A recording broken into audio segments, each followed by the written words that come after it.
The ocean was vast and blue, and its residents always had something to do.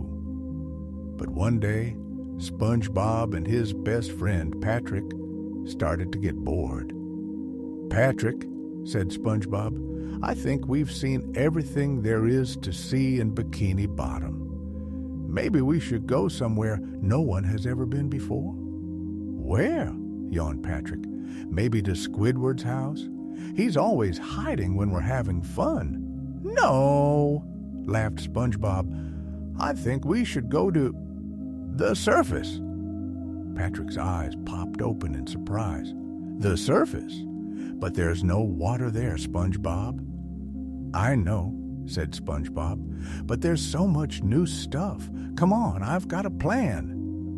They grabbed an empty jam jar that SpongeBob had carefully cleaned out and filled it with ocean water.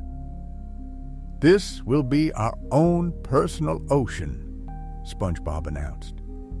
And so, SpongeBob and Patrick started their journey.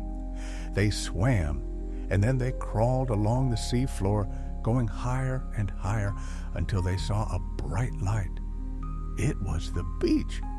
SpongeBob grabbed the jar of water and jumped out of the ocean. He immediately felt the air blowing on his body. It was so different. Patrick followed him, but he was so clumsy that he fell right into the sand.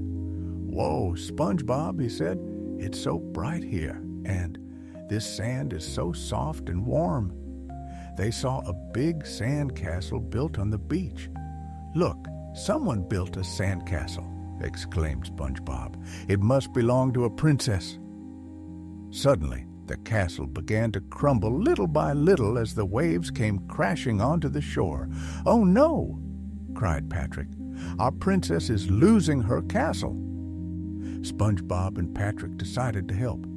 They quickly ran and started gathering wet sand, then began building a tall wall around the castle. The sand was sticky and heavy, but they tried their hardest. Finally, the wall was finished. A wave came up onto the beach, but it couldn't destroy the castle.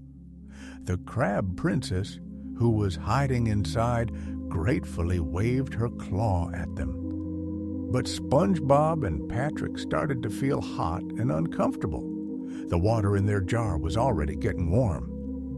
"I think it's time to go home," said Patrick. "Yeah," agreed SpongeBob. "We had a lot of fun, but our ocean is so much cozier." They jumped back into the water and immediately felt right at home.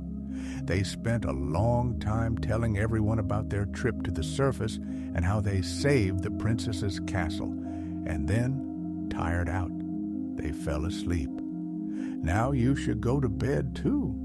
May you have the most beautiful and sweet dreams, and tomorrow you'll wake up with new energy to have your own adventures. Good night, little one.